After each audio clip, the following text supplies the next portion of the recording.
How to download and install WhatsApp application in 2025. Hello everyone, this is Sabrina here to help you today. So without any further ado, let's get right into the video.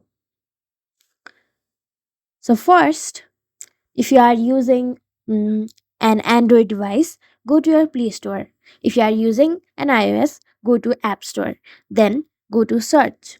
Now, what you will have to do is type WhatsApp.